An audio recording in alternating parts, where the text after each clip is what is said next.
السلام عليكم ورحمة الله وبركاته. أحبائي في الله، منوريني ومشرفيني وجودكم على راسي من فوق. النهاردة بإذن الله هعمل معاكم تكملة الروتين اللي كنت عاملاه بتاعت أوضة الأطفال والصالة. فأنا كده طلعت بقى، خلصت أوضة الأطفال وطلعت على الصالة. لازم الأول ابتدي إن أنا أشفط الحفاظات دي بالمكنسة عشان هبتدي إن أنا أغسلهم.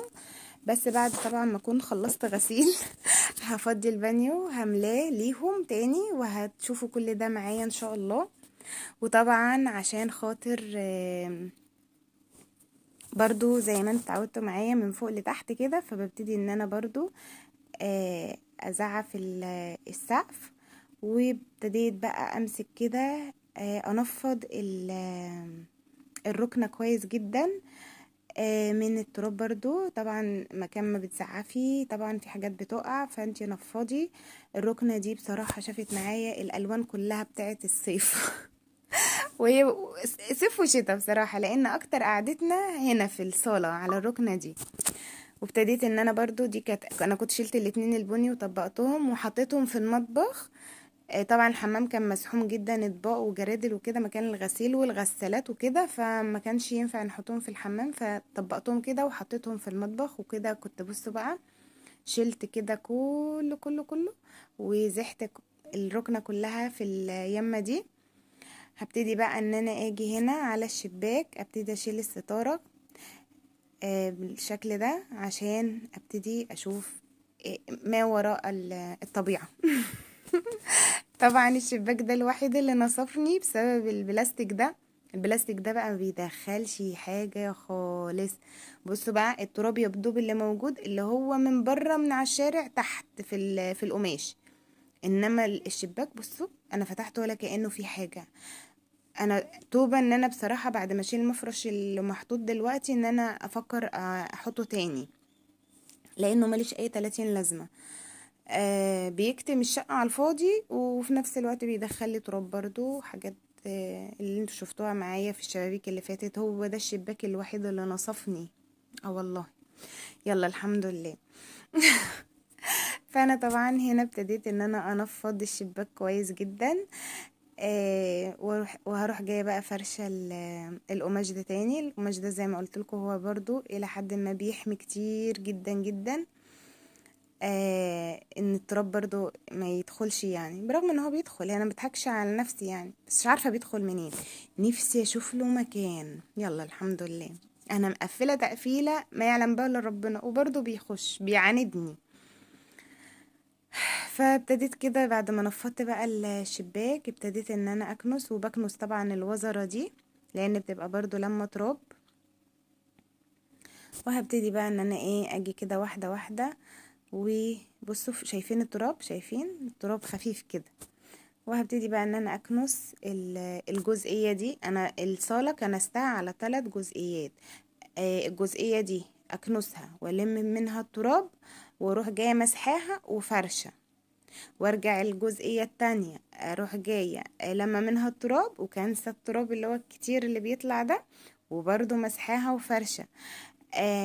لان الصاله عندي طويله وكبيره، وطبعا انا زي ما انا قلت لكم النص التاني بتاع الصاله دوت انا حاطه زقه فيه الركنه والترابيزه ومش عارف ايه، فمش هعرف ان انا استحاله يعني اكنس من تحت منهم هم محطوطين.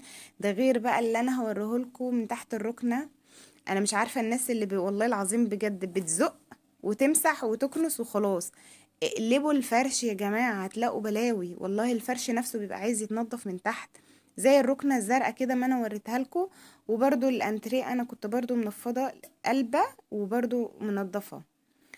المهم انا خلصت الجزئيه دي، انا هوريكم كل حاجه اما تيجي وقتها يعني في الفيديو. فانا كنت خلاص كنست ومسحت الجزئيه اللي هناك وسبتها برضو ما تنشف شويه، وجبت بقى السجاده. طبعا السجاده زي ما قلت لكم كله كان مغسول في المغسله ومتبستر البستره اللي انتوا شفتوها دي اهو. بصوا بقى، شفتوا تحت الركنه في ايه؟ لازم ده يتكنس، لازم تقلبوا الفرش وتكنسوا. لازم التراب دوت بيبقى مكان ما كنتي بتكنسي وبيطير تراب وبيخش تحت الركنه. مسكتها كلها كده. بصوا، شفتوا النظافه، شفتوا اللمعان، حاجه كده تفتح النفس. ابقى قاعده كده وعارفه ان الركنه من تحت نضيفه ومن فوق نضيفه ومن الجناب نضيفه، الشقه ريحتها بتطلع، بصوا، نظافه، اقسم بالله. السجاده دي بقى اكتر سجاده بصراحه متبهدله عندي.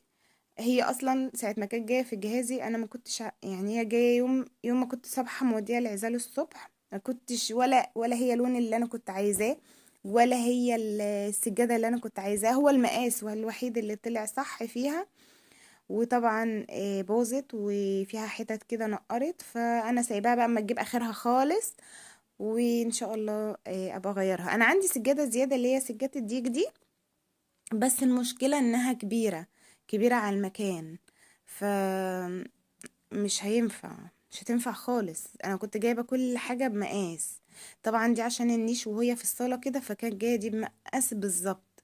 التانية كانت جايه في مكان فاضي ما كانش فيه حاجه، فكانت برضو جايه بالظبط.